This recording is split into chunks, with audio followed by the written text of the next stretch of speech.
The old astrologers, back in the times of Ptolemy and the beginnings of Chaldean astrological research, divided the 7 ages of man between the then known planets, and to cover everything above the age of 70, they said Saturn rules from then to the end of life.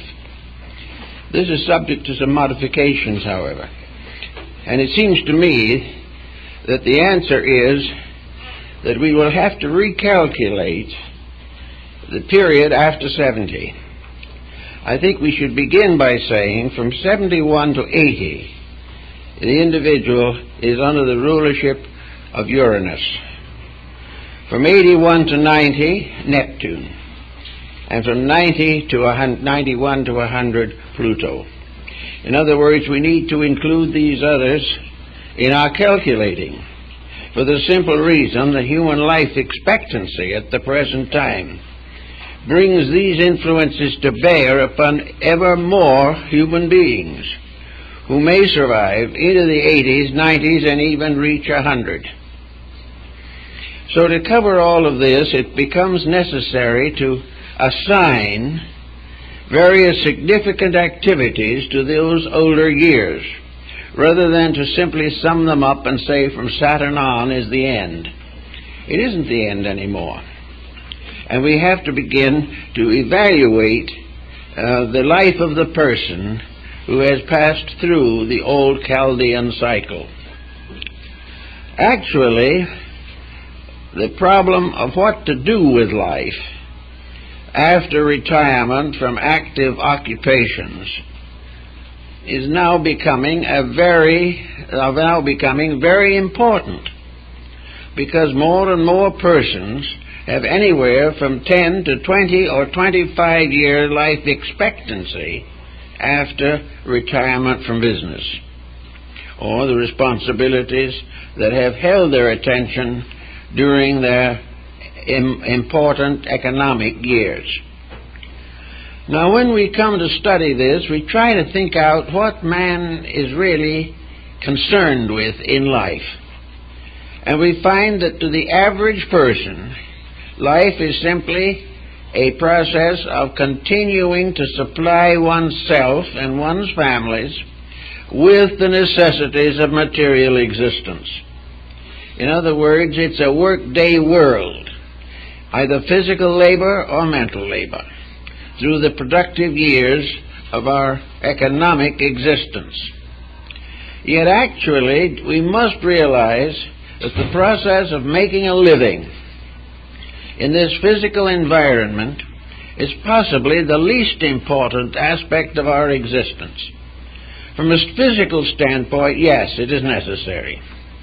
But beyond that point, we have to remember that anything that we accumulate in this world must stay behind when we leave. And if we have nothing to take with us, the question is, how important a life have we actually experienced? Have we done anything that can go forward except perhaps a moral quality of having been as honest as conditions permitted? This means that there is some other reason for life than merely paying for the food we eat and the housing that shelters it. We have to have something that develops within ourselves. The advancement of the person is also an important part of living. And this is generally summed up in the term experience. The things we experience in life become very important to us as we grow older. But if by any chance we have had a melancholy nature, we can wipe out the value of experience. If it has been against our general happiness or our desires, we can forget it or consider it a loss. Actually, however, experience is the thing that is most important in the life that we live. We are here to learn through experience. This is exactly the opposite of what has become considered to be an adage of importance. a slogan by which to live.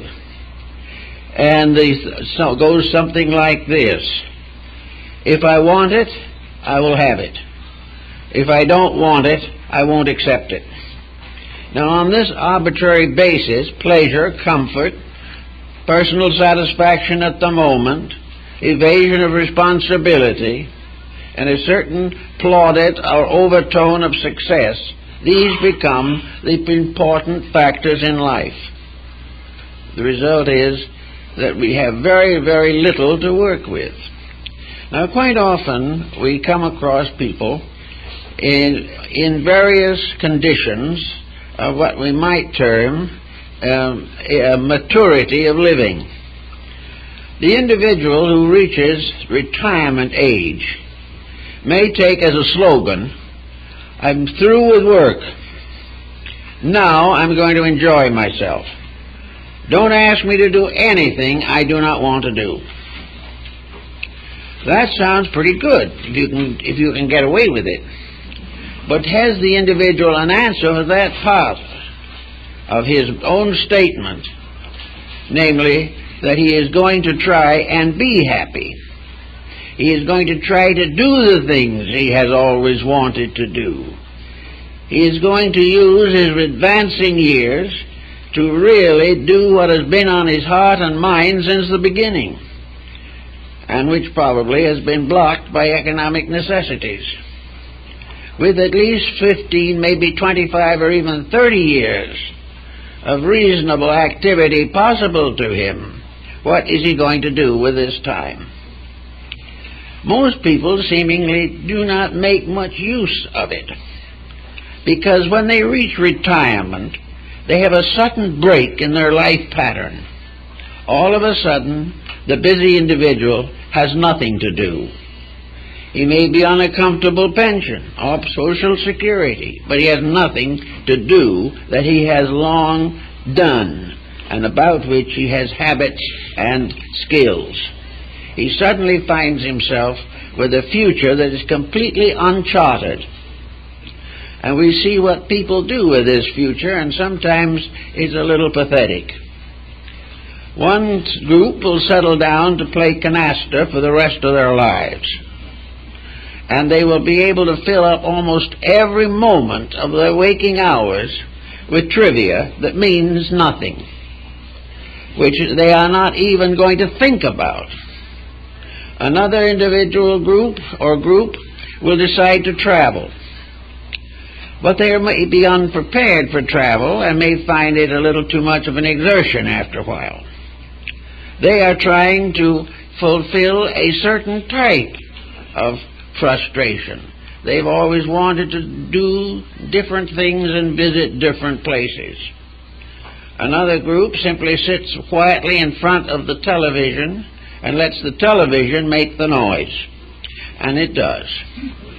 And they watch every program carefully and feel that they are having what they've always looked forward to, the pleasure of doing nothing. Others move in on family. They find an effort to control their descendants.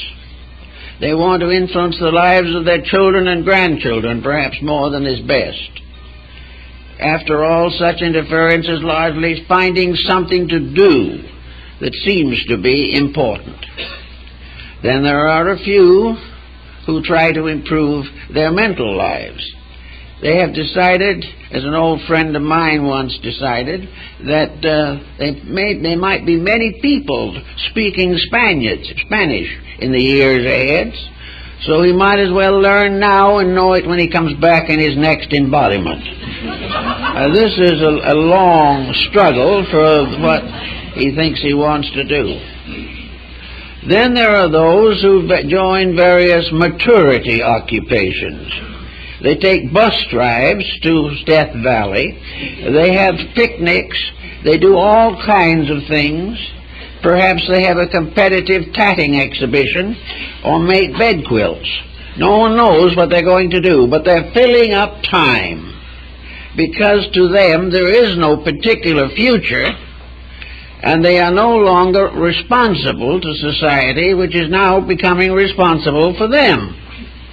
so things drift until nature in its due course produces a coronary or a hardening of the arteries. This is a very serious waste of energy and time. It is definitely an inexcusable lack of planning. The individual who has every reason to expect he has a future should do something about it. And even if he shouldn't live to do all the things he's planned, the decision to do instead of to wait, the determination to grow instead of to gradually go to seed, these changes of attitudes are very important, not only for the pleasure of the person, but for the actual extent of his life years. It has been proven on countless occasions that the individual who has a particular plan is more likely to last long enough to fulfill it than a person who has no plan and therefore has no real reason for existence. The time to consider all these matters, of course, is as early as your mind can get fixed on them. Some people are now beginning to realize that it is important to plan a future. And those metaphysically inclined, or who believe in reincarnation, who have a desire to recognize a compensatory principle in nature, will do better than those without this. The individual who does not know what is going to happen to him afterwards, if anything, is not nearly as likely to make a good and constructive choice as the individual who believes firmly that he is eternal and is here to grow. Now, if he has this kind of a philosophy, it is also good for him to study his own nature, as psychologists have discovered. Nearly everyone has a dominant and a subdominant interest in life. When you go to the university, you generally select a dominant and also a subdominant in education. You may decide you want to be a banker, but you want something else besides, so you take a course in language or in art or in literature to balance the one intensity that you have selected. Now, in living, the same problem is very necessary. We must have a subdominant from the beginning in order to achieve a good life. Now, the Wall Street Journal probably wouldn't advise this. They feel that when you're in business or working, you must give everything you have and are to it. You must think of nothing else. You must spend all your time knowing more and more about the one job you have. And if you can forget everything else, often including your own family, you may get to be president of the corporation in due time. If not, you will retire with a chime clock, large, handsome one, with a label on it bearing your name. You are supposed to be one-pointed in order to succeed. But this is the kind of success that you cannot take with you. It is little difficult to believe, even by any religious doctrine, that an individual who has given everything he has to banking is prepared for a universal existence in which banking is of no consequence whatsoever. The answer is, of course, the Egyptian idea of the person who was earthbound. When the broker was earthbound and died, they gave him a table and a chair in front gate of paradise. And he was there to change money, make accounts, set up banking for all the spirits that came by. Of course, they had nothing to give him to deposit. He had nothing to accept and no place to put it. But everybody lived in a kind of a dream life, fulfilling their common expectancies.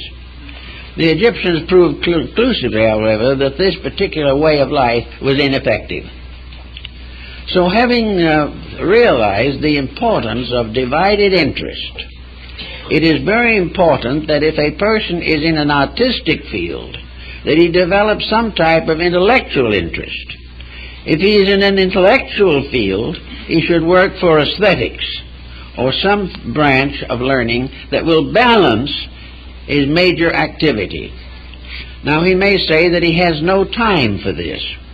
Well, nature took that into consideration also. And very often, when the person marries, the spouse will have an alternate interest. The interest of the family can become important to the individual.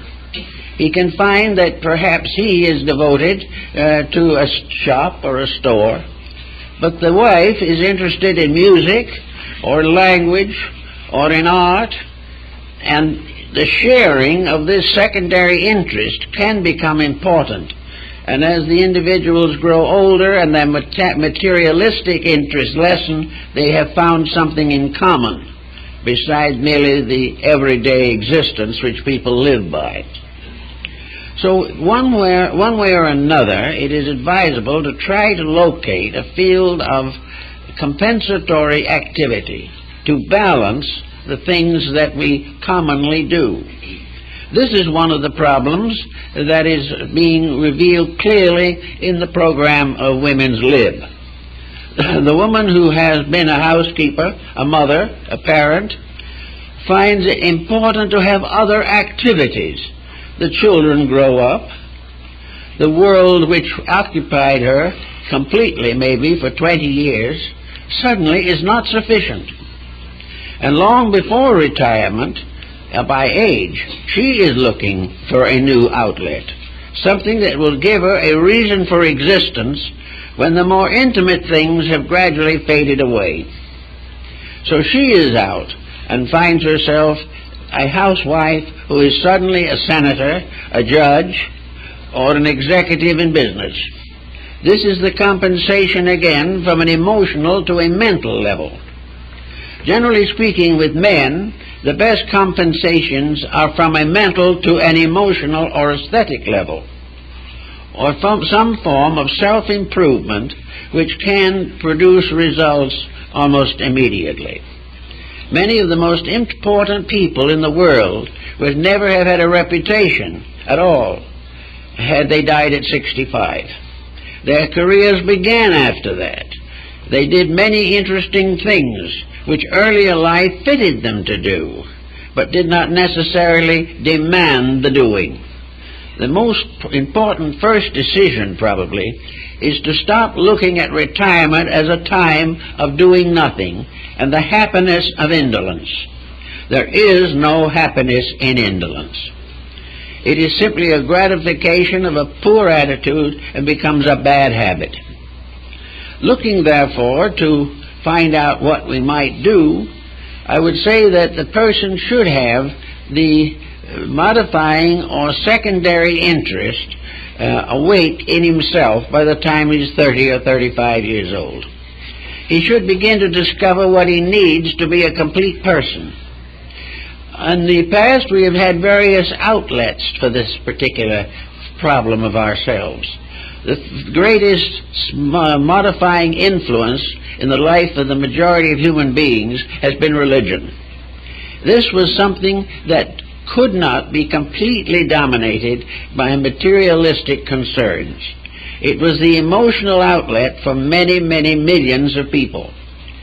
Today, however, this is not as dominant an outlet as it was in the old times. Today, religion is a very important compensating attitude or research project. And as the person reaches retirement, he may give greater and greater study to this subject. But if it looks like this is going to help him, then early in life he should begin to qualify his religious instincts and make them important in his life, and useful and constructive, and escape the dangers that fall to many people in religion in older years, and that is bigotry or fanaticism. The answer to that, of course, is that the religion of older years must be well settled in the consciousness by a study of comparative religion, by an understanding of religion's place in conduct, and by the gradual modifying of personal conduct to keep within the pattern of religious ethics. All these things can be considered. Another final point in connection with this is the importance of the arts as a contrast to the sciences.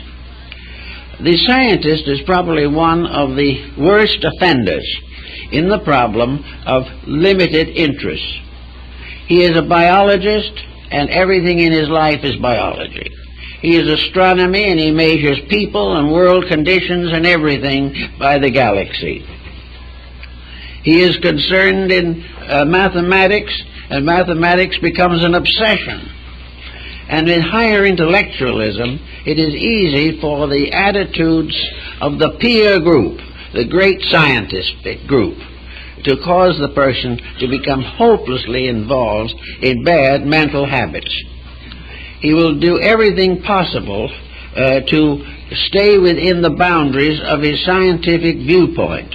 He will reject things that conflict with science, although they may be true. He will overlook a great part of the warmth and beauty of life while he is studying advanced mathematics or the history of the monad. He is always inclined to make his mental occupation his vacation preoccupation. He does not face the importance of variety, of contrast, and things of that nature. A few have done, however, a rather good job in maintaining interest. One of the most common interests of science is music. It is in this area that they seem to find the greatest possibility of a compensatory outlet.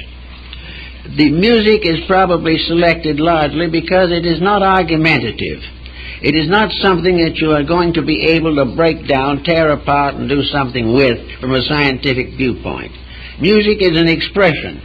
It is true that it has to be skilled. The individual has to practice and learn. But it becomes a tremendously important expression on a world level that is not tied up with mathematics and physics. A great example, of course, of this was Einstein, who was more or less a competent violinist. He says less, others thought more. But the great concert that Einstein ever gave was in a small hotel where there were only a half a dozen people present, and you will never guess who his accompanist on the piano was. Durante. And he said he wasn't so good, too. But they had a big time together. Jimmy Durante accompanying Einstein on the piano. They both had a good time. It was important. And these outlets are not only things to give fun and pleasure, but they require hard work to accomplish a creditable level of performance. Music is excellent. If music is not so good, we can go to the banker who has spent his whole life accumulating funds, handling them, and we hope not absconding with them. But anyway, what does the retired banker do? Well, one of the most common things that Andrew Carnegie did was build libraries. He found his outlet in that area. Another one collected art, music. Mellon, the great authority on aluminum, collected classic bindings and things of this nature in rare books and manuscripts. Every one of these mental specialists instinctively had the realization that he wasn't sufficient and did not have a full life.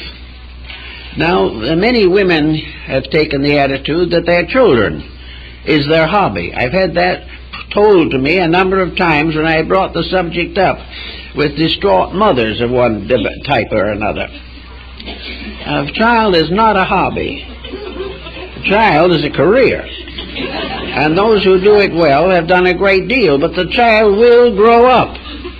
And when you try to control it too long, you get into trouble. There comes a life point in every mother where she has to shift her emotions away from her children and towards something else.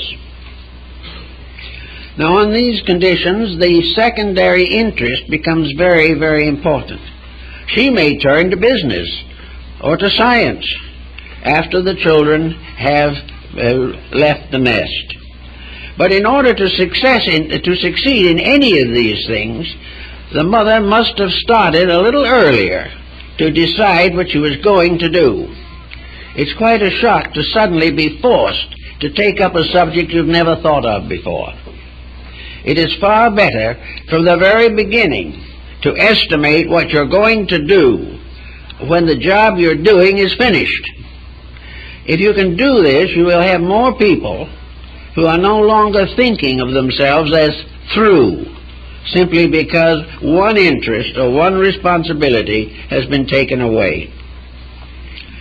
In philosophy, in these fields of which we are especially interested, the thought dominates that there is a tremendous world of information and interest in the various ideals of humankind. One of the points then to work on is to build our own internal stability. While we're busy morning, noon, and night, and maybe headed for ulcers and a breakdown, it is difficult to establish personal stability. It is difficult to get past the point of worrying to death over things that essentially will never be improved by worry. It is necessary, consequently, for the individual to make in his business adjustments a good or orderly approach to life, and when the business life is finished, continue to live in an orderly manner. This means that the life principle must be big enough to include both work and rest. The individual must learn to rest constructively just as he worked constructively. He must never think retirement is the end of anything. It is a shift of emphasis from a subdominant to another level, to release the inner potential of the person and help that person to be so busy that they forget to grow old. This is a very valuable point. We have all kinds of sad tales of persons who have finished a business career. They visit their children and finally decide the children really don't need them, and in some cases frankly say they don't. They try to find some interest in some form of education, but they're not very well fitted for it. Then they begin to look perhaps closer to the fact, and that is to find ways of helping other people. The greatest side career that anyone can have is helpfulness. A sympathy and understanding, an ability to rise above criticism, to rise above all the false values that lead to misunderstanding, and be able to help people. When you do not know what else to do, forget yourself and help a person whose need is greater than yours.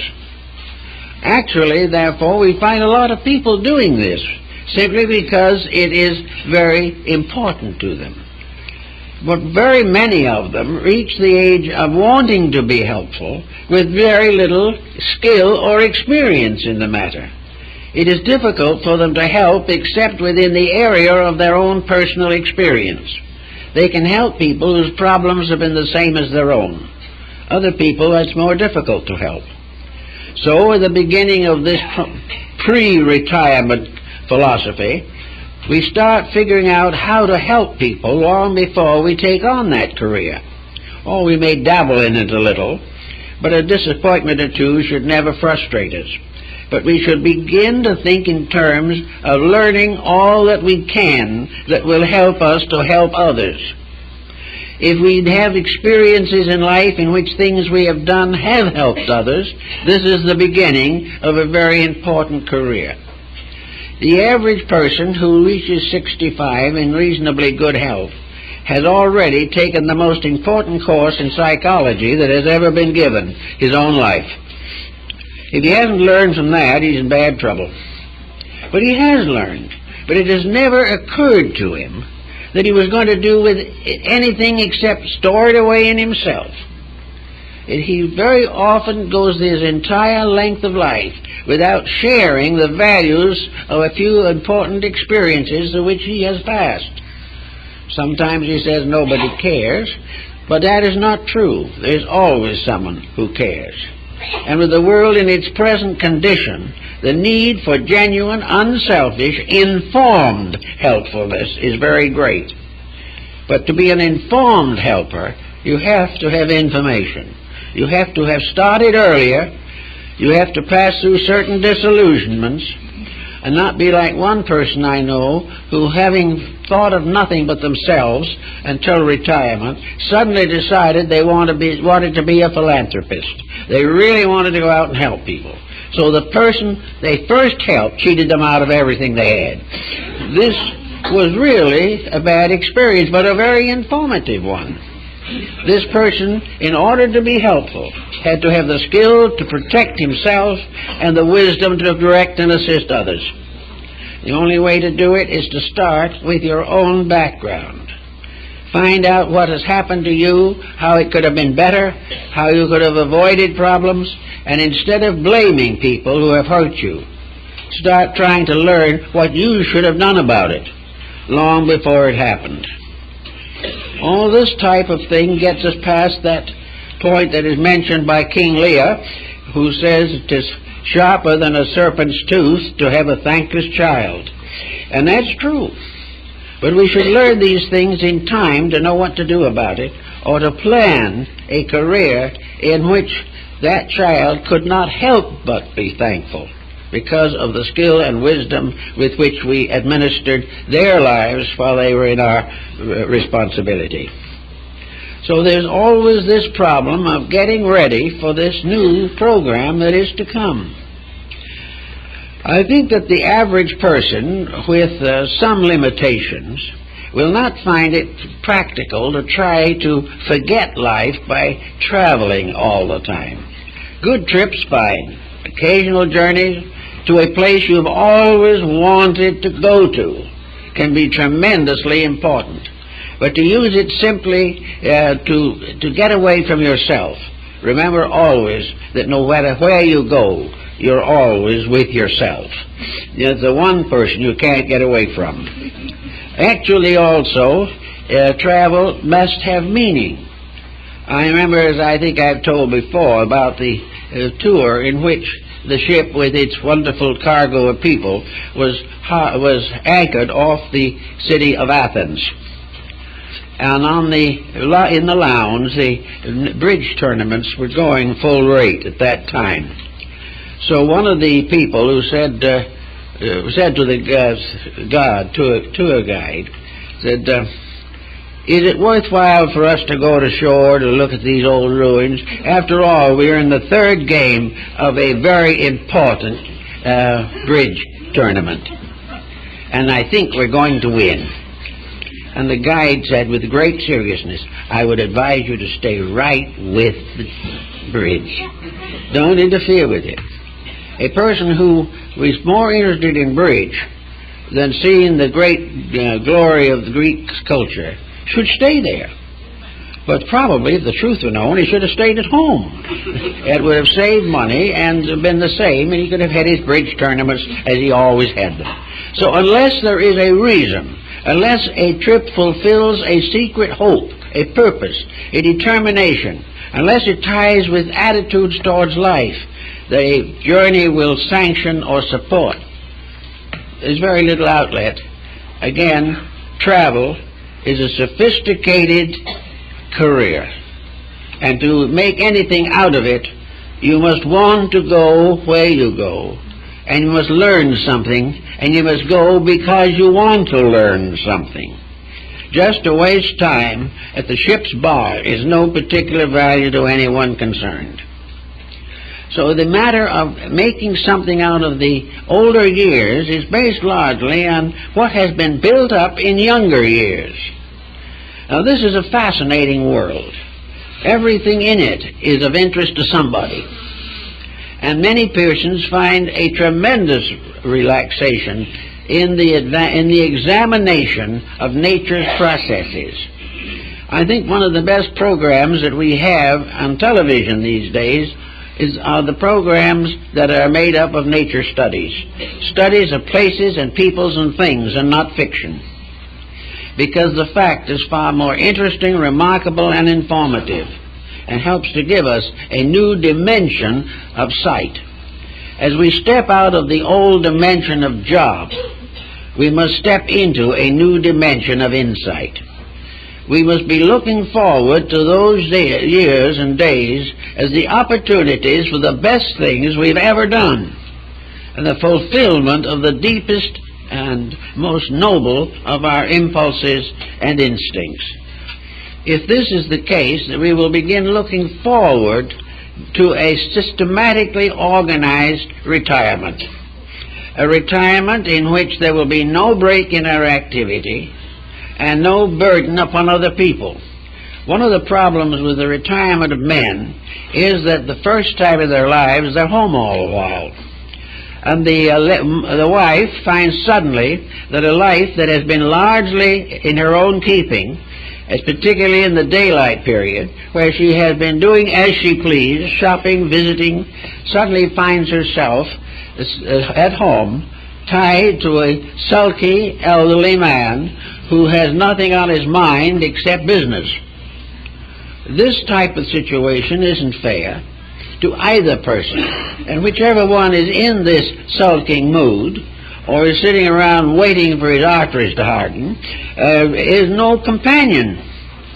A great loss of intimacy and personal relationships threatens, and it's astonishing how many elderly people divorce or separate simply because they were happy together when they were busy, but they were unable to rest together.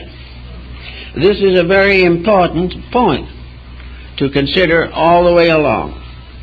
So those things which we're going to do later, either together or separately, should be well developed before the time comes. Then the first 5 years after retirement will not be a difficult adjustment period. It will be a period of greater activity in the effort to catch up the time we have wasted trying to make a living.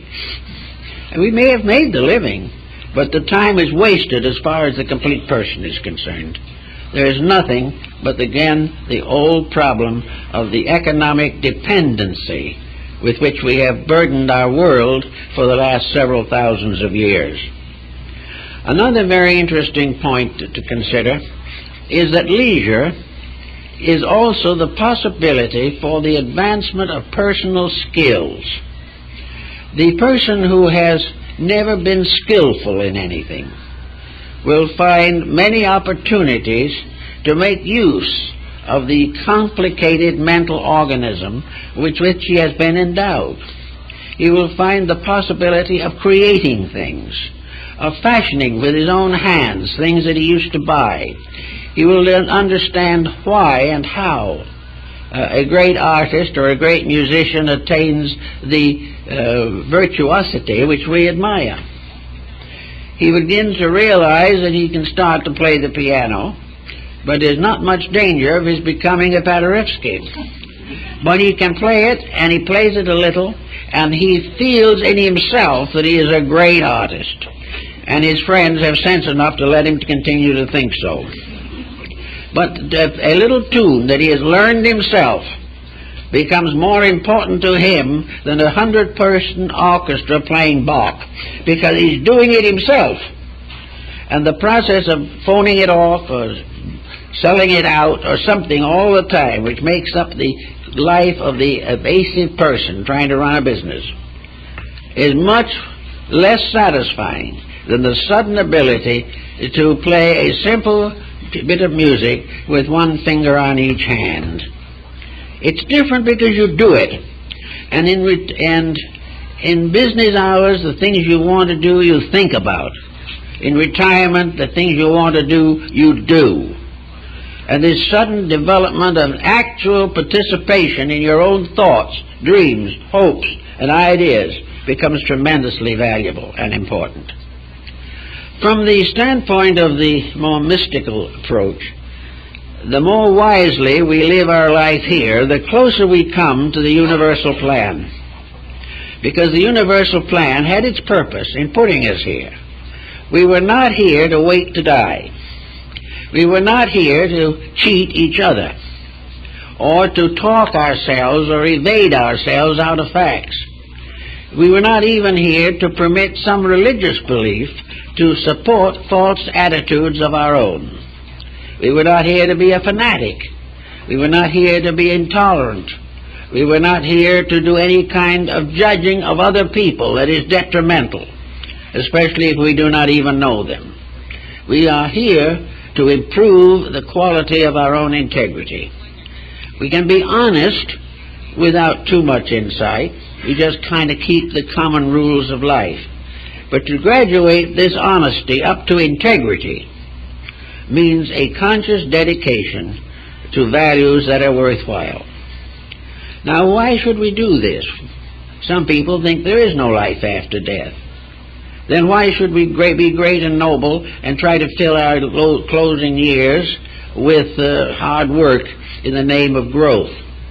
Well, if it's true, which I doubt severely, that we do not have any further life, then what we do between 60 and 75 or 80 or 85, while we're still here, makes being here for those years better. Whether there's anything after isn't important at that point. It's to do it now and to get the virtues and values and have them available if they are needed at some future time. Others feel that it is our moral right to rebel against the pressures of society and to become anti-establishmentarians as we get older. Don't do anything useful because other people do it, and it interferes with freedom. Instead of being useful, become an alcoholic. This is one way of getting out of a situation of doing nothing and trying to make it work. Every bit of effort we make is useful when we make it. It is good at the time we make the effort, and the consequences continue to help all through the years ahead. So, assuming that we do have a life afterwards, Socrates brings this up very beautifully in the few moments before his own death, where he says that he is either going to go into another life where he will find the answers to all the questions that he has never been able to answer in this world, or else he will go to sleep and will have no future whatsoever and will never know that he even existed. Those are his ends. But those who persecuted him and unjustly sentenced him to death, he says they are the ones who will suffer, because they will not pass to nothingness. They will have to live with their own conscience for the rest of their lives. So Socrates sort of summed it up. And to the very end of life, he's learned, studied, thought, and served according to his principles. It's actually, Socrates was not sentenced to death. People don't mostly know this, but it's true. He was not. He was sentenced to pay a small fine because he was found guilty of a minor offense. Plato offered to pay the fine immediately, and Socrates said no. He said, I am not paying the fine because I am not guilty, and I am not going to buy freedom by perjuring myself. So he died rather than pay a small fine and admit a fault that he did not believe that he possessed. So the problem of what happens if we do have life after death, which most people now are beginning to think is pretty likely, and we begin to think about it, we know that the better we are equipped to go on, the better the world is going to be and the better we are going to be. The more a nation gains in the philosophy of life through constructive experience, the longer that nation will exist. And when it does fail, it will become a memory that is eternal for good in the society and world to which it has belonged. Therefore, in our own cases, every example of the integrities we believe become part of a peer group that knows that these things are important, and they become inspiration to others who might otherwise have no thoughts of the matter. Actually, also, assuming that we do have a returning life, then we must come back to something. If we live a life beyond this one, there's only one reason why we should live it. That is, there's still more to learn. We haven't learned it all, or we wouldn't come back.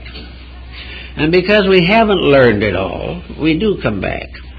And we do come back to face problems we've never solved.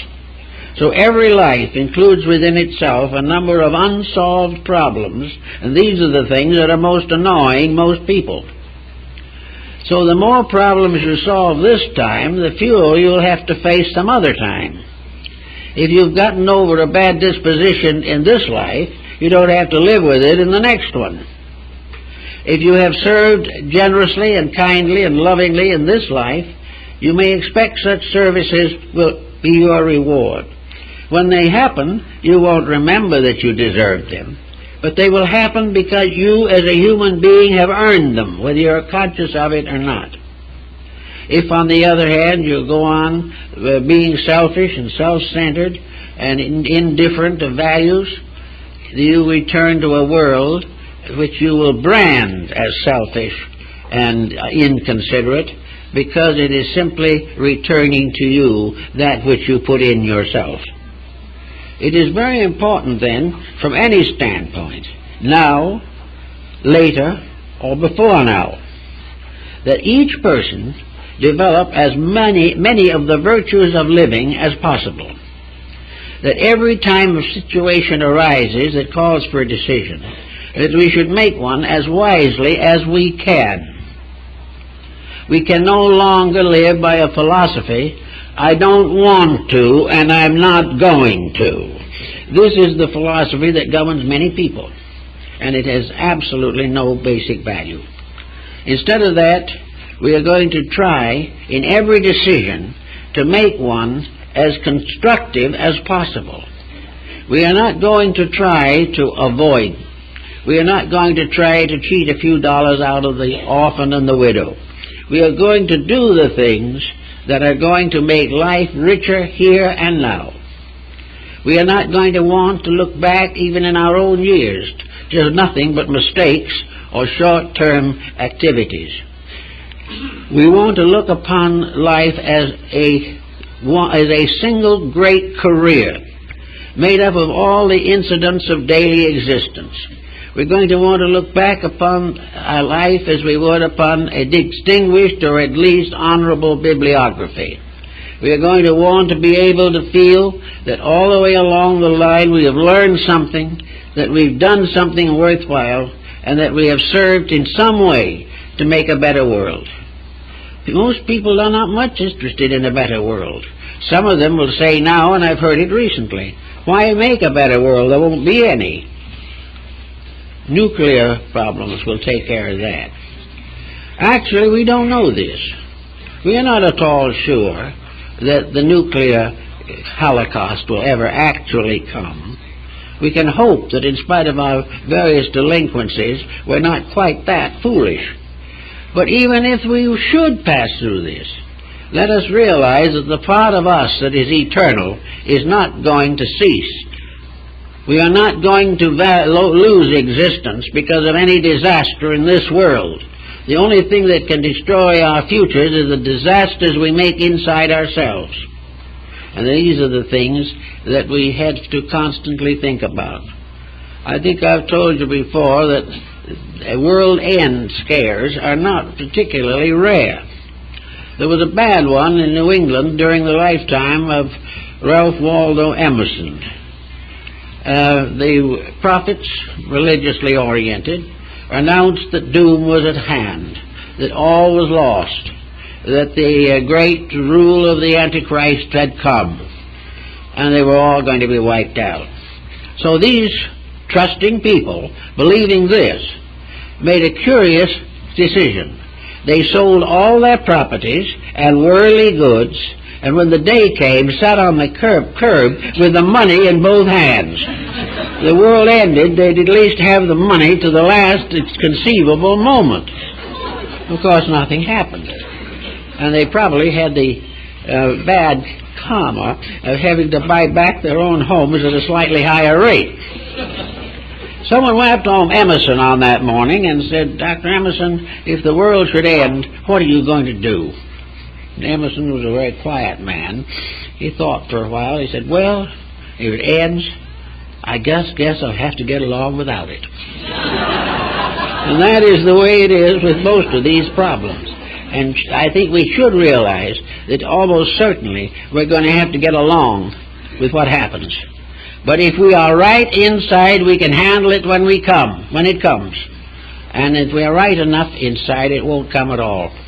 It all depends on what we do. And this, in turn, depends upon a long, close, friendly acquaintance with ourselves. We've got to really know a little bit about what we are and why we're here and what we look like to somebody else when we walk by them. We have to understand life in an entirely different way. We have had many races upon this planet which have disappeared. And the records and annals and recordings of all of these civilizations are somewhere locked inside of ourselves. The continents of the past are gone. The Medes and the Persians of antiquity have ceased to exist.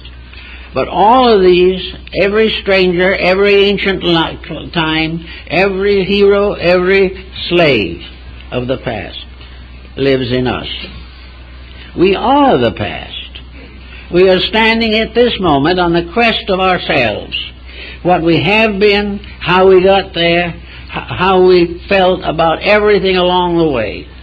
If we were chronic campaigners for 50 or 100 incarnations, we will still be. If everything looks terrible now, it's because we always looked at it that way some time ago. It is far more important and significant and valuable to realize that each day the individual has the right to surmount the negativeness which he has brought with him from hundreds of lives. He has an opportunity to be bigger before he leaves here than he was before he got here. He has the right to make the changes in himself which he can mentally assume these changes would have changed history had they been made before. He can't grow until he knows he can grow, except by experience and pain. But when he grows properly by the effort of his own consciousness, most of the pain is gone, and the growth is real and enduring. But if we continue to live all through business and retirement with little purposes, little attitudes, little fusses, little misunderstandings, we will have them into the next embodiment. Now, of course, in this situation, we find a certain disagreement among some people. The people say, why should we be victimized by others? Why should we have to have good dispositions when other people do what they please?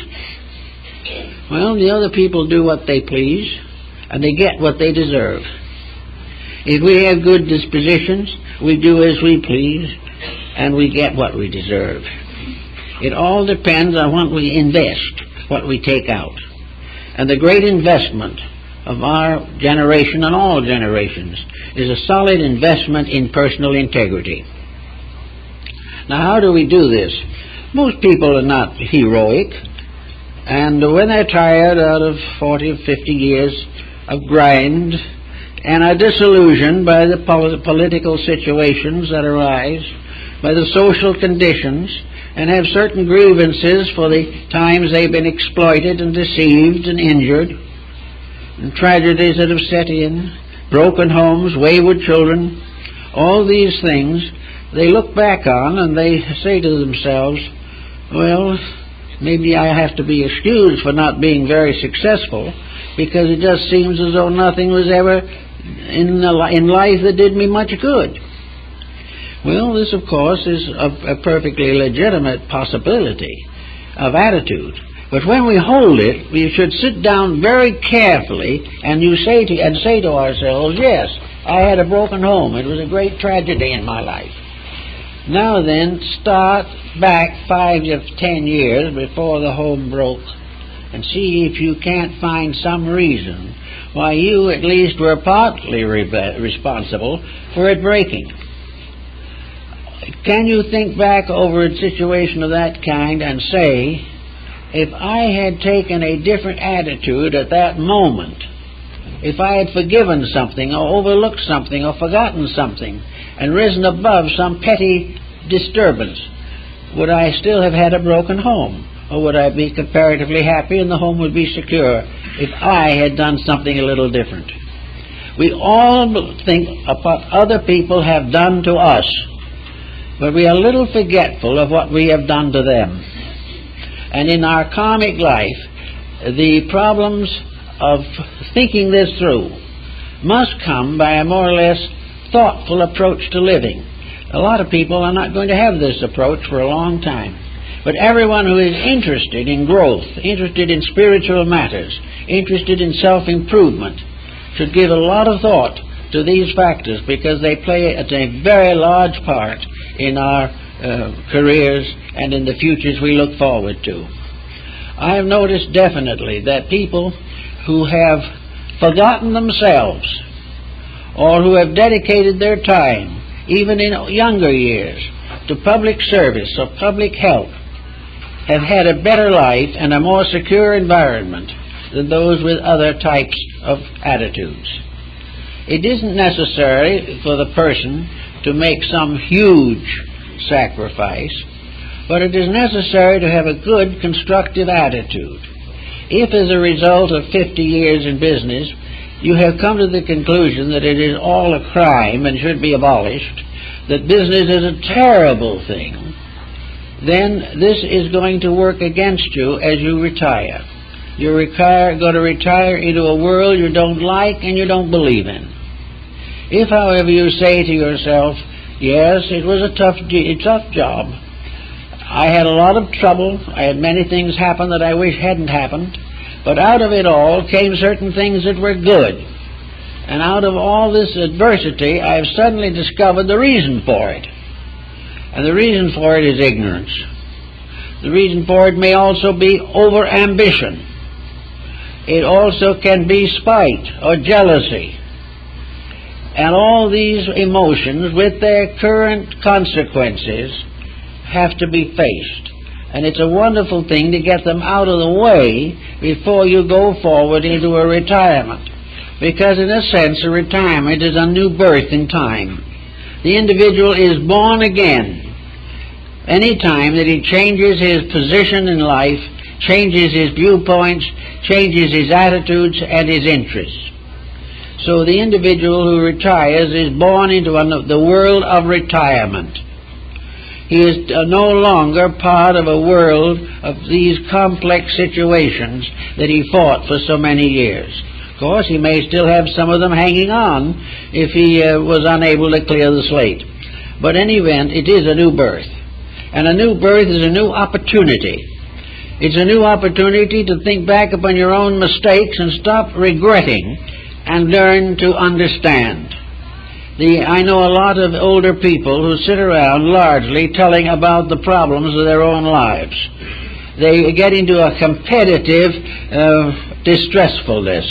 Each one outdoes the other in expressing their misfortunes lengthily and repeatedly. This does no good, but there's always someone who will top it, no matter what you say. But if instead of this, the individual can literally look back and learn what he has gained from these experiences, instead of wanting sympathy, he should be asked the simple question, what did you gain from this? Don't tell me of all the miseries you went through, but what did you learn that helped to make you a better person? Tell me that and share it with me. I probably need it too. But if we don't take this kind of attitude, retirement somehow doesn't quite work as it should. Now, most people feel that retirement brings with it a gradual limitation of opportunity for self-expression. In the first 5 or 10 years of retirement, the person may live just about the way he always lived, and may feel about the same.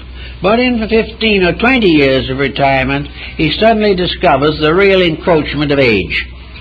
He is not able to do the things that he wanted to do. He is no longer able, in other words, to keep so busy that he doesn't have to think. If he has enough outside activities, he can block out the contemplation of his own existence. But when he reaches a point where he has to live more and more by himself and with himself, he may have friends, he's not going to be necessarily lonely, but he's not going to be able to run away so fast because his legs aren't working that fast anymore. He has to live more and more in the small world of himself. Now, the larger he can make that world before the time comes, the better off he is. If he can make a world in which he can look back upon all the interesting things that he's done and receives quite frequently a card or appreciation or gratitude for someone he helped, if he can remember how he learned and what he learned, and if he can have a feeling that he has put his own life in order, and he can live with himself and continue to learn through the contemplation of his own conduct. He also will probably have certain outlets. He will be able to read, he'll be able to study, he'll be able to listen and enjoy many things, but he can't quite run away from his own life as he did shortly after his retirement. He has to become more and more aware that he is moving towards a major change, and that this major change is not a disaster but a fulfillment. That it is the indication that he is going to have a new start, but he will still remember what he knew. His next level of life will be the sum of his present level and what he has learned from it. If he hasn't learned anything from it, he'll have to have the same level again some other time. But anything he learns, he doesn't have to go through twice. No one is punished twice for the same crime. It is against the law, not only the law of man, but the law of God. He will never be deceived in the same way unless he is willing to accept deceit in the same way. He will never lose a friend again because he will not do the thing that cost him a friend in the past. Little by little he puts his life in order and gets to be very comfortable and happy about these problems. Also in those older years, there comes a greater need, a greater personal need for religious insight. He will have to begin to measure the quality of his religion. He will have to realize that he is a creature, a divine being in a divine universe. That no matter where he goes or when he goes, he's part of a plan that is eternal. A great many human beings have created religions that are too small for this. They have created theologies that are burdensome and fretful. They have also variously injured, afflicted, and persecuted each other in the name of God. The older person thinking these things through will realize how impossible such concepts are. There is no reason to assume that any time that the deity which is responsible for the creation of existence created something to hate it, something to hurt, something to destroy, something ignorant who would be damned for his ignorance. These things just don't happen. The world we live in is a good world, and this power that guards things is a parent, not a despot. And the only reason why we have experiences is because it's for our own good. That from these experiences we learn to understand ourselves, our world, and the God that fashioned it. All these things come quietly to the person who is thoughtful. No fear has to remain, because in a universe created by an eternal principle of good, there is no real cause for fear. It is because of fear that we hurt each other. But it's because we do it, not because universal law required it. Universal law requires that each of us in his own turn shall come to the full expression and full realization of the eternal good of which he is a part. There's no reason why he should think any other way. And in the quietude of an afternoon, sitting on the porch of his little house, or some place where he likes to walk, the thoughtful person walks always with truth, walks always with God, and the little of the God in him helps him to find the God around him and in all the other things with which he comes in contact. The good person, who may have been critical in his youth, is thoughtful, unselfish, and kind as the years close in. He has been given another reason why this is easy, namely because he doesn't have to fight the fight that he has retired from. He doesn't have to hold the attitudes that he felt were necessary when he was out as a wage earner. He can now not be jealous of anyone because no one is hurting him anymore. He does not need to envy the person who has more because he realizes that he has as much as he can take with him, and that is very little. He doesn't have to fight. He doesn't have to defend himself. He doesn't have to argue with people. He doesn't even have to doubt his own children or grandchildren. He's part of a life which he is gradually beginning to understand. And it is the person who understands the goodness of life who advances into older years with the greatest amount of peace, understanding, and contentment. And then not only the psychiatrist in this case, but also the family physician has things to say about these matters. It has been proven beyond any question of doubt that a negative thinker is more subject to sickness than a positive thinker. An individual who is sorry for himself is more likely to become rheumatic or to develop various complaints and disturbances.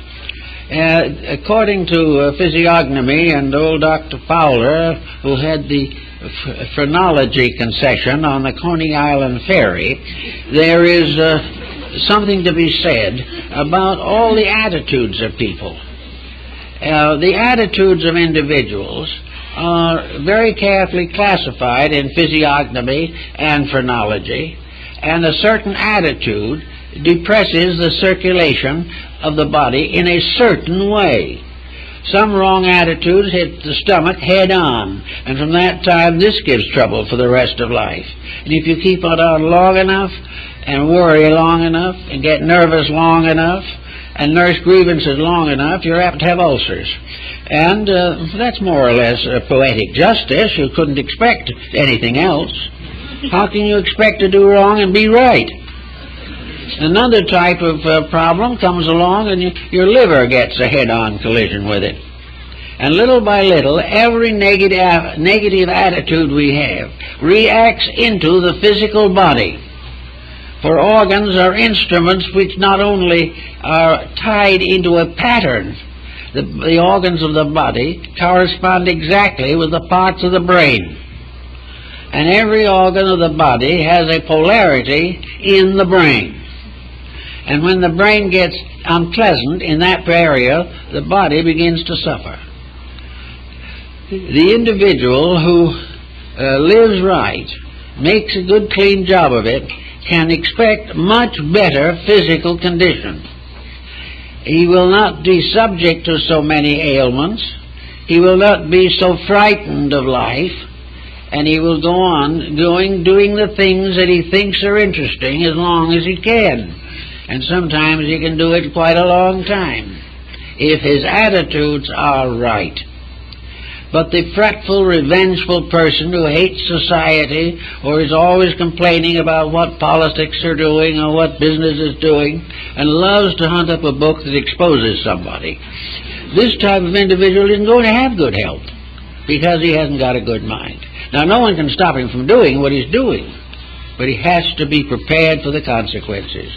And up to now, the world in general has never recognized these consequences as being related to their own attitudes toward life.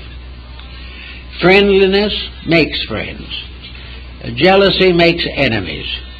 The individual just simply cannot live and compromise his integrities without loss to himself. So the more his life has been unreasonable, the more problem he's going to have with his health later on. Actually, it is proven again and again that even diseases such as cancer, diabetes, and things of this nature are chronic ailments largely resulting from chronic attitudes. The person who for 10 or 15 years holds a bad mood is going to have physical consequences. And after living a very selfish, self-centered, and dogmatic life, the individual enters into retirement with a body that is already afflicted by these attitudes. Now, it may be that if he's very wise and very careful and changes his attitudes, that he can neutralize a lot of the troubles he's caused himself. But if he continues on with the same attitudes, his aches and pains will continue. And this is something he doesn't want to really believe. He doesn't want to go on believing that his retirement is going to be fretful, and he doesn't feel the fact he's been fretful all his life should have any bearing on it. But it does. So the best thing to do is lose all such attitudes. The best thing to do is get over every animosity and antagonism that you have ever nourished at any age. Because if you don't get over it and it becomes habit forming, if it becomes an addiction like a drug, this attitude can be the destruction of you in the long run. We are not presumed to have defense for our mistakes. We are rather given the judgment to get over them and to rise above any feeling that is unworthy of a human being. The fact that we have them in secret, therefore, and nobody finds it out, is no help, because we can't keep our attitudes from our own bodies. We can't keep them from our own brain. We can't keep them from the pulsing beat of our hearts. These things are recorded, and there is simply no way of getting out of this kind of a situation. It has been proven definitely that a temper fit will wreck blood pressure. It will be very serious. No, it doesn't last long. You'll get mad. Blood pressure goes up 20 degrees. An hour or two later, you're sorry, the blood pressure drops again. But this is shock. Every time a dispositional shock affects us, an organ or a function is damaged. It is irritated. It is hurt. It is in some way affected unpleasantly. And what a disease is to the body, an attitude is to the inner functions of life. Body is not only a mass of material, it is function. And this function can be deranged by attitude. Jealousy can affect the liver and the kidneys seriously. And short-sightedness of attitudes can affect the eyes. All kinds of things. Blood poison, all types of rheumatic ailments are made worse by negative, appropriate attitudes which are consistent with the ailment itself. So when we go to retirement, we have to take the consequence of the intentional damage that we have done to ourselves. We won't say that it was intentional damage. We will say that it was something we did not know better about. And yet, it's a funny, interesting thing. The Bible, which is a very sacred book to a great many people, is in many instances one of the best sources for information about the consequences of conduct. The Bible proves conclusively in many of its statements the importance of a simple, constructive life.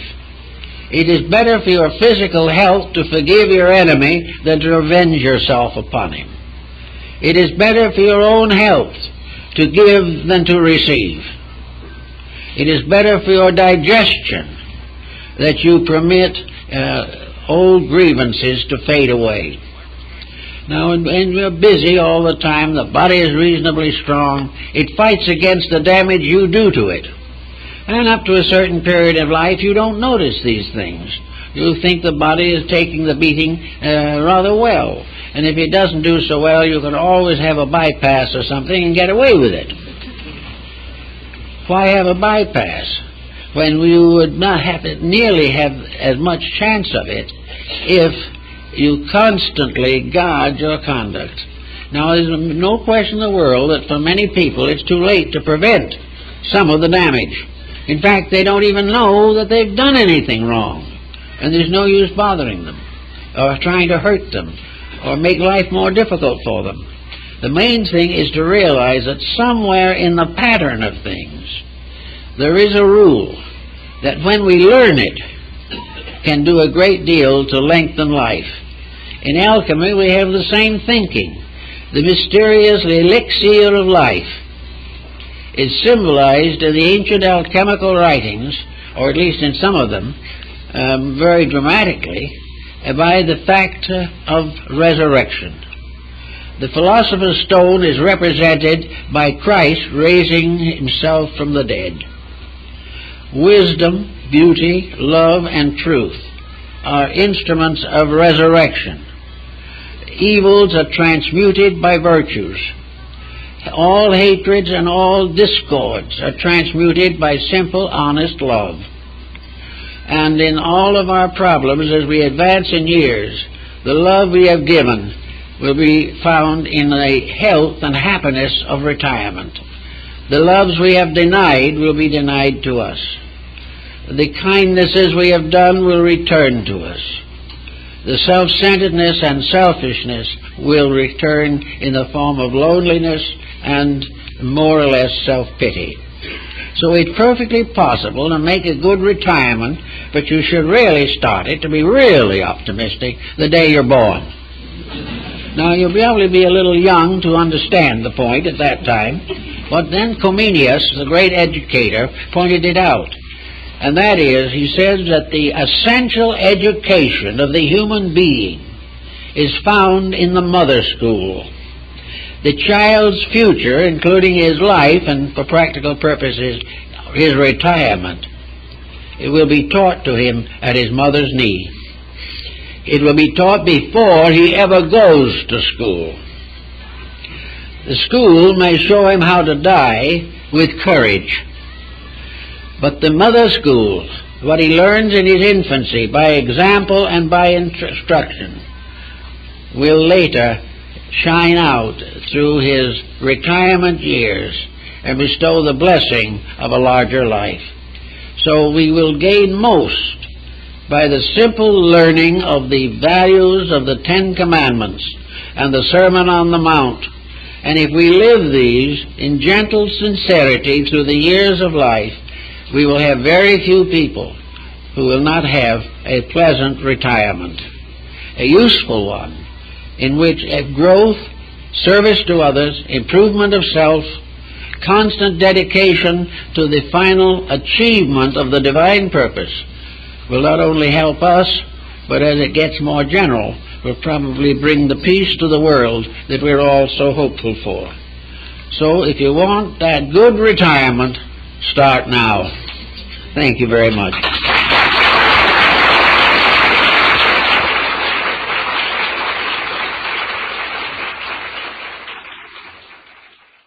Productive years of our economic existence.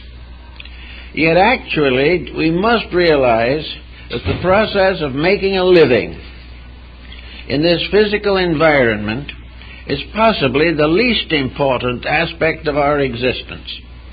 From a physical standpoint, yes, it is necessary. But beyond that point, we have to remember that anything that we accumulate in this world must stay behind when we leave. And if we have nothing to take with us, the question is, how important a life have we actually experienced? Have we done anything that can go forward except perhaps a moral quality of having been as honest as conditions permitted? This means that there is some other reason for life than merely paying for the food we eat and the housing that shelters it. We have to have something that develops within ourselves. The advancement of the person is also an important part of living. And this is generally summed up in the term experience. The things we experience in life become very important to us as we grow older. But if by any chance we have had a melancholy nature, we can wipe out the value of experience. If it has been against our general happiness or our desires, we can forget it or consider it a loss. Actually, however, experience is the thing that is most important in the life that we live. We are here to learn through experience. This is exactly the opposite of what has become considered to be an adage of importance, a slogan by which to live.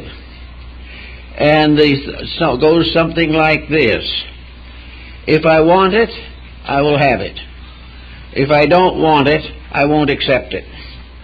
Now, on this arbitrary basis, pleasure, comfort, personal satisfaction at the moment, evasion of responsibility, and a certain plaudit or overtone of success, these become the important factors in life. The result is that we have very, very little to work with. Now, quite often we come across people in various conditions of what we might term a maturity of living. The individual who reaches retirement age may take as a slogan, "I'm through with work. Now I'm going to enjoy myself. Don't ask me to do anything I do not want to do." Or in literature, to balance the one intensity that you have selected. Now, in living, the same problem is very necessary. We must have a subdominant from the beginning in order to achieve a good life. Now, the Wall Street Journal probably wouldn't advise this. They feel that when you're in business or working, you must give everything you have an hour to it.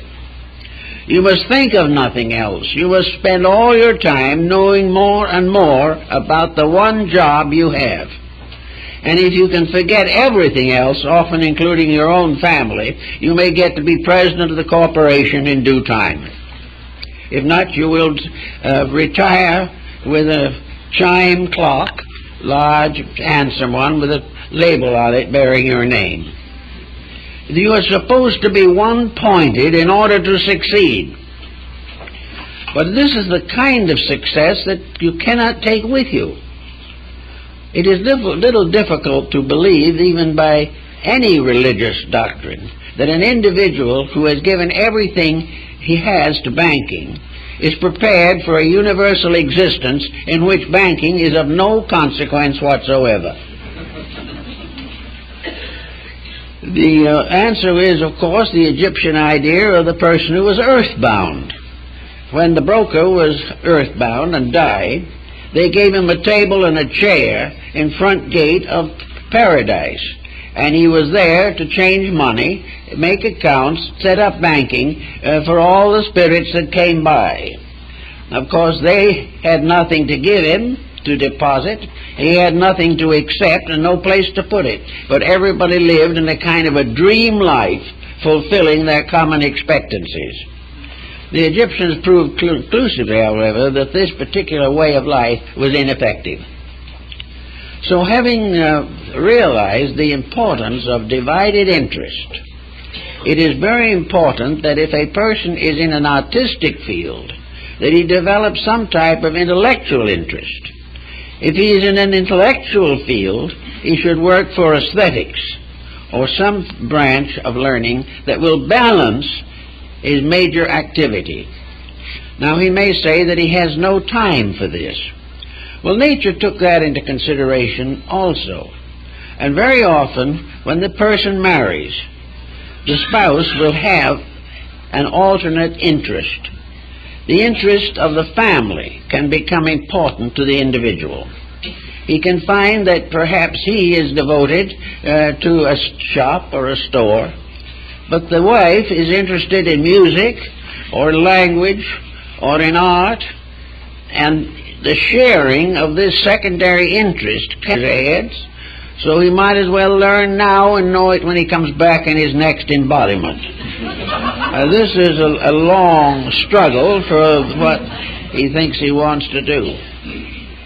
Then there are those who join various maturity occupations. They take bus drives to Death Valley. They have picnics. They do all kinds of things. Perhaps they have a competitive tatting exhibition or make bed quilts. No one knows what they're going to do, but they're filling up time. because to them there is no particular future, and they are no longer responsible to society, which is now becoming responsible for them. So things drift until nature in its due course produces a coronary or a hardening of the arteries. This is a very serious waste of energy and time. It is definitely an inexcusable lack of planning. The individual who has every reason to expect he has a future should do something about it. And even if he shouldn't live to do all the things he's planned, the decision to do instead of to wait, the determination to grow instead of to gradually go to seed, these changes of attitudes are very important, not only for the pleasure of the person, but for the actual extent of his life years. It has been proven on countless occasions that the individual who has a particular plan is more likely to last long enough to fulfill it than a person who has no plan and therefore has no real reason for existence. The time to consider all these matters, of course, is as early as your mind can get fixed on them. Some people are now beginning to realize that it is important to plan a future. And those metaphysically inclined, or who believe in reincarnation, who have a desire to recognize a compensatory principle in nature, will do better than those without this. The individual who does not know what is going to happen to him afterwards, if anything, is not nearly as likely to make a good and constructive choice as the individual who believes firmly that he is eternal and is here to grow. Now, if he has this kind of a philosophy, it is also good for him to study his own nature, as psychologists have discovered. Nearly everyone has a dominant and a subdominant interest in life. When you go to the university, you generally select a dominant and also a subdominant in education. You may decide you want to be a banker, but you want something else besides, so you take a course in language or in art.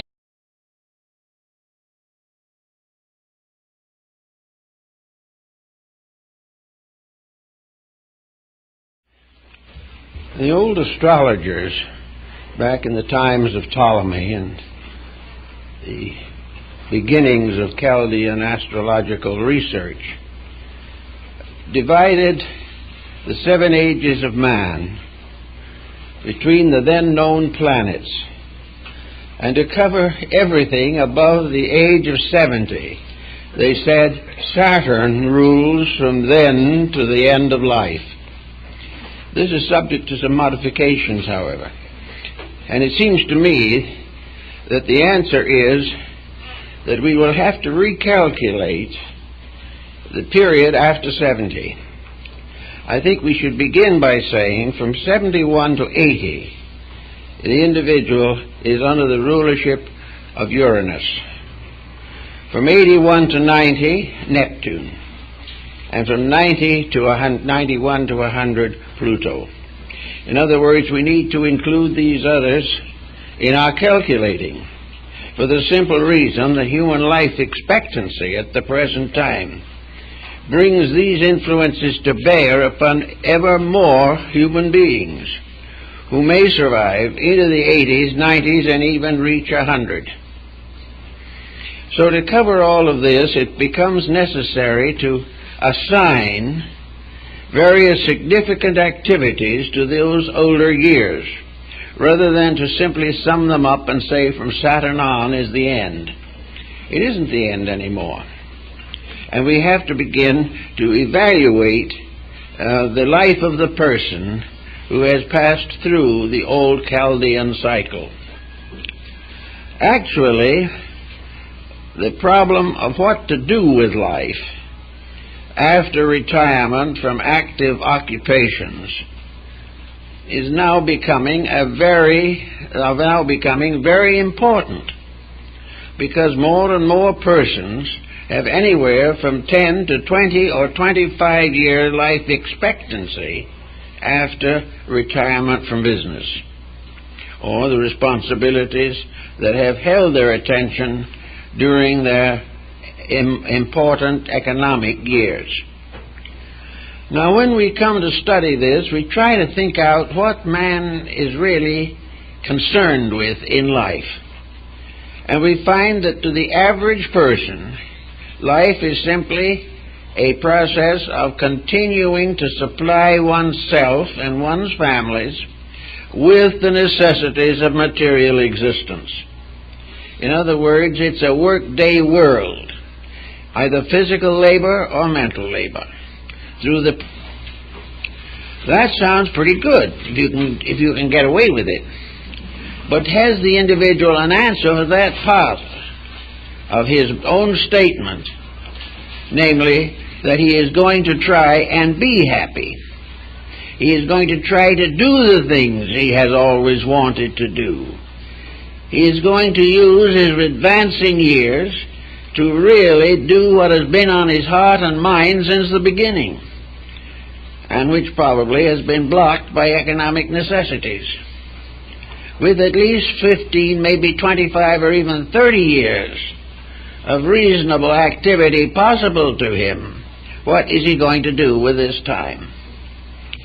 Most people seemingly do not make much use of it, because when they reach retirement, they have a sudden break in their life pattern. All of a sudden, the busy individual has nothing to do. He may be on a comfortable pension or Social Security, but he has nothing to do that he has long done and about which he has habits and skills. He suddenly finds himself with a future that is completely uncharted. And we see what people do with this future, and sometimes it's a little pathetic. One group will settle down to play canasta for the rest of their lives, and they will be able to fill up almost every moment of their waking hours with trivia that means nothing, which they are not even going to think about. Another individual group will decide to travel, but they may be unprepared for travel and may find it a little too much of an exertion after a while. They are trying to fulfill a certain type of frustration. They've always wanted to do different things and visit different places. Another group simply sits quietly in front of the television and lets the television make the noise. And it does. And they watch every program carefully and feel that they are having what they've always looked forward to, the pleasure of doing nothing. Others move in on family. They find an effort to control their descendants. They want to influence the lives of their children and grandchildren, perhaps more than is best.